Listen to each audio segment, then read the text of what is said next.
Hello friends, smart preparation पर आप सभी का स्वागत है। स्मार्ट प्रिपरेशन की इस नए वीडियो में हम देखेंगे फंडामेंटल का स्पीडी रिवीजन। हम लोग स्पीड से रिवीजन करेंगे कि फंडामेंटल राइट्स क्या होते हैं, फंडामेंटल राइट्स के क्या क्या प्रोविजंस हैं, वो हम थोड़ा स्पीड से इस वीडियो में देखेंगे। ये वीडियो मेनली एक ऑब्जेक्ट लेके बनाया गया है कि स्पीड से रिवीजन कैसे किया जाए।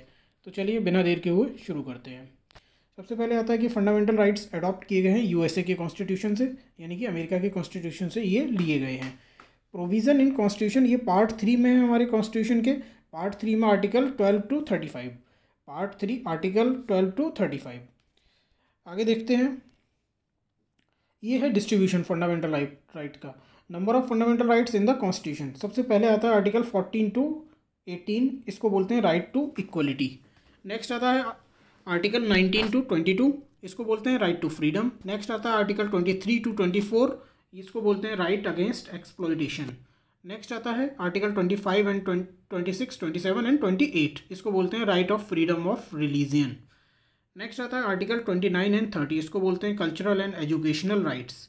नेक्स्ट आर्टिकल 31 जो होता है वो होता है saving of certain laws. Article 32 जो होता है राइट टू कॉन्स्टिट्यूशनल रेमेडीज़, काफ़ी इंपॉर्टेंट है ये आर्टिकल 32। तो ये हमने देखा एक कॉन्सेप्ट बेस पे, एक हमने ये देखा कि आर्टिकल्स वाइज राइट्स को कैसे डिस्ट्रीब्यूट किया गया है। आगे देखते हैं हम आर्टिकल 14 के बारे में। आर्टिकल 14 होता है equality before law and equal protection of laws. Article 14 होता है, ये जो राइट टू इक्वलिटी है आर्टिकल 14 टू 18 है हमारा, तो उसमें से 14 का मतलब होता है equality before law and equal protection of law. Article 15 होता है prohibition of discrimination on grounds of religion, race, caste, sex और प्लेस ऑफ बर्थ। ये हो गया आर्टिकल 15, यानी कि डिस्क्रिमिनेशन का प्रोहिबिशन होगा। आर्टिकल 16 आता है equality of opportunity in matters of public employment. Public employment के मैटर्स में बराबरी देना, इक्वल अपॉर्चुनिटी देना, आर्टिकल 16 हो गया। आर्टिकल 17 होता है एबोलिशन ऑफ अनटचेबिलिटी, यानी कि अस्पर्शता का अंत।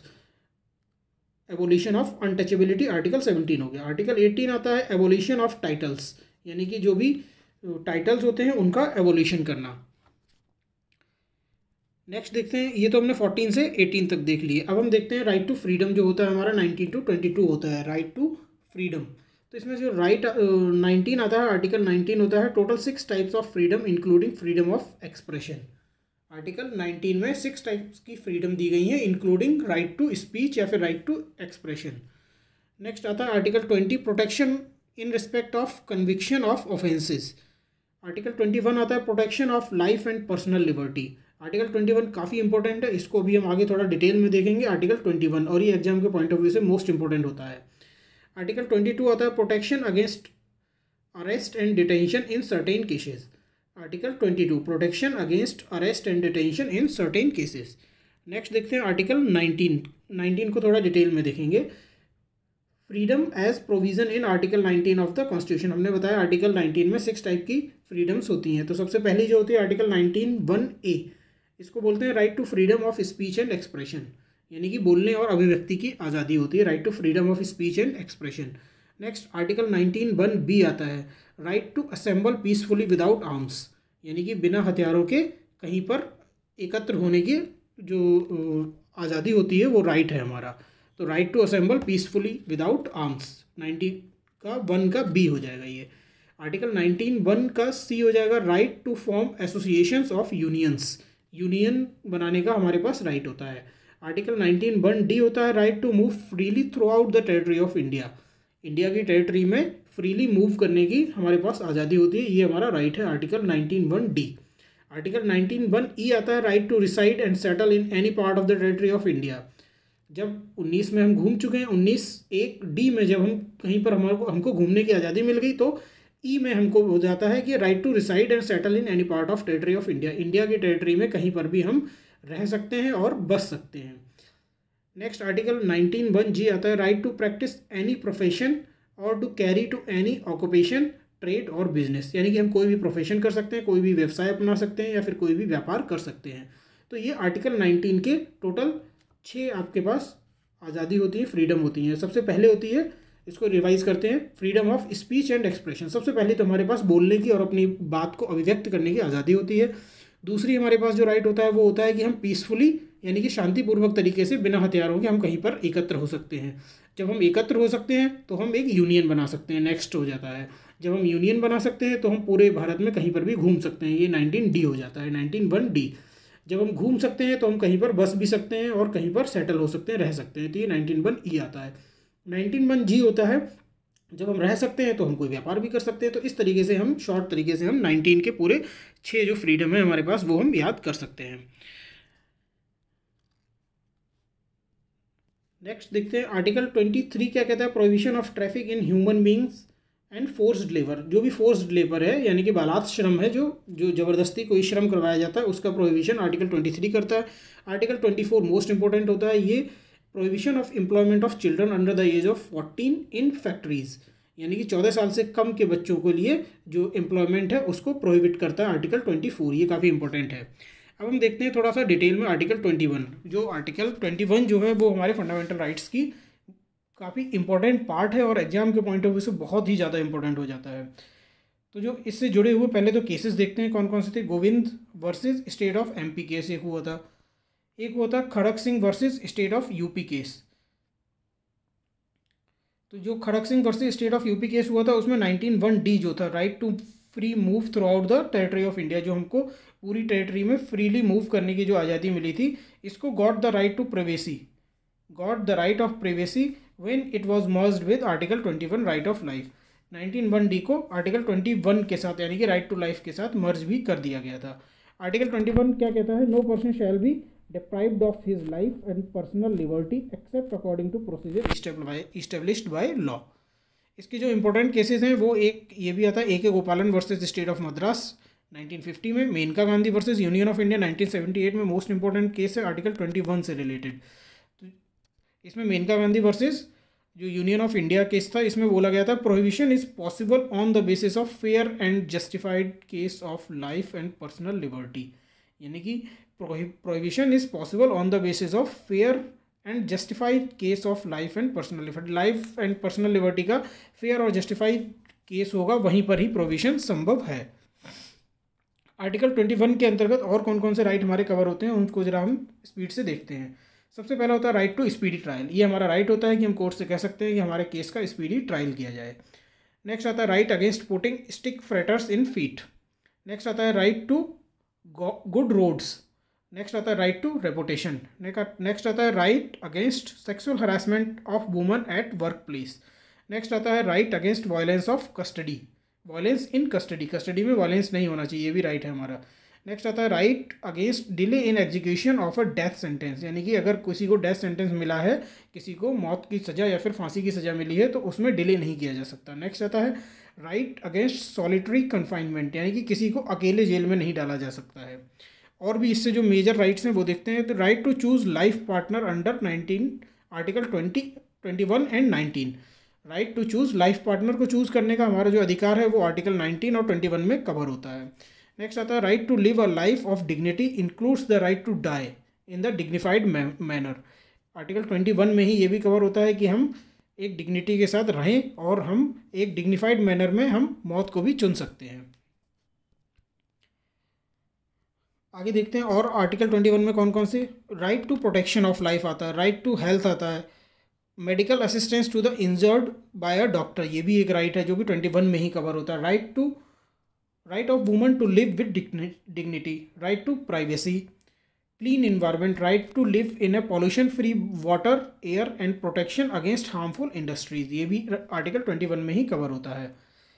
Related to article 45 of part 4, part 4 के आर्टिकल 45 से रिलेटेड क्या प्रोविज़न है कि provision for early childhood care and education by the state for children up to the age of 6, ये आर्टिकल 45 हमारा बोलता है। आगे हम देखेंगे नेक्स्ट वीडियो में कि आर्टिकल 45 जो पार्ट 4 है जो कि directive principles of the states हैं, उसका ये आर्टिकल है कि प्रोविज़न करता है कि अर्ली चाइल्डहुड में बच्चे को 6 साल की एज तक स्टेट का ये दायित्व होगा कि वो उसको एजुकेशन और फ्री चाइल्डहुड केयर प्रोवाइड करवाए।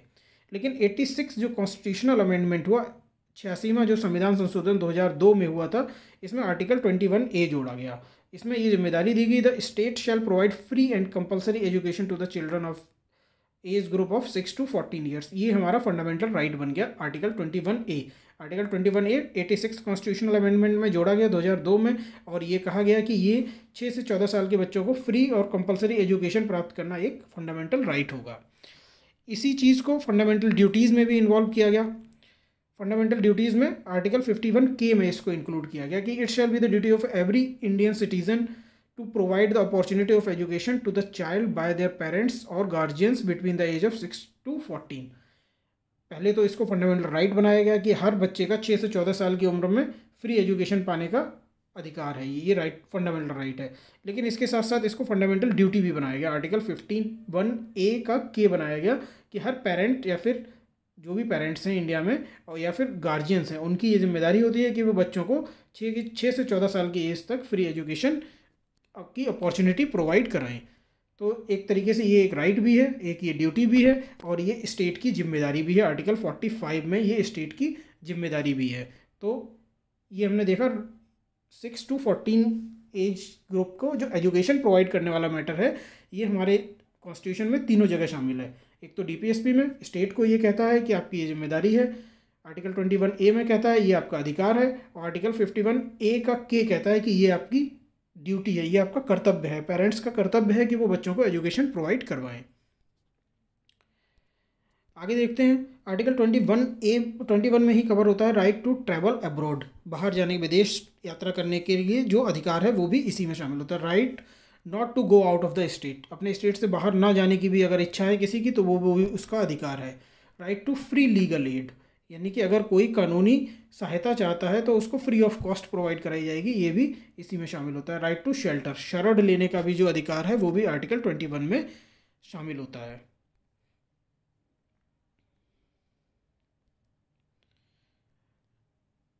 नेक्स्ट देखते हैं जो फंडामेंटल राइट्स से रिलेटेड और भी कुछ चीज़ें हैं, जैसे राइट टू प्रॉपर्टी।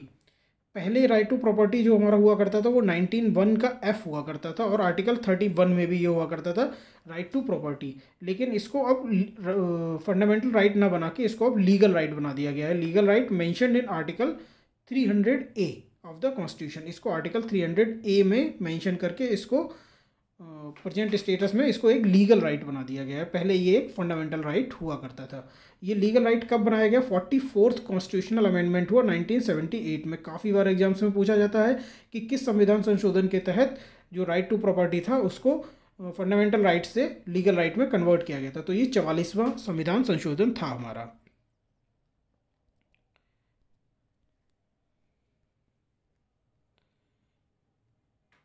नेक्स्ट देखते हैं right to religious freedom. Right to religious freedom से कौन कौन से? आर्टिकल 25 सबसे पहले तो है कि freedom of conscience and free profession, practice and propagation of religion, यानी कि किसी भी रिलीजन को अपनाने की, उसकी प्रैक्टिस करने की हमारे पास पूरी आज़ादी होती है। Freedom to manage religious affairs, article 26 कहता है रिलीजियस अफेयर्स जो होंगे उनको मैनेज करने की आपके पास अधिकार होता है।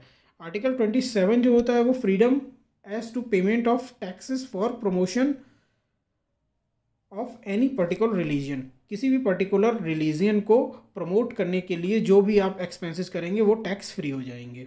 नेक्स्ट आर्टिकल 28 आता है freedom as to attendance at religious instruction और religious worship in certain educational institutions, यानी कि कुछ सर्टेन एजुकेशनल इंस्टीट्यूशंस होंगे जिसमें कि रिलीजियस अटेंडेंस, रिलीजियस इंस्ट्रक्शंस दिए जा सकते हैं या फिर रिलीजियस वर्शिप की जा सकती है। ये आर्टिकल 28 हो जाता है।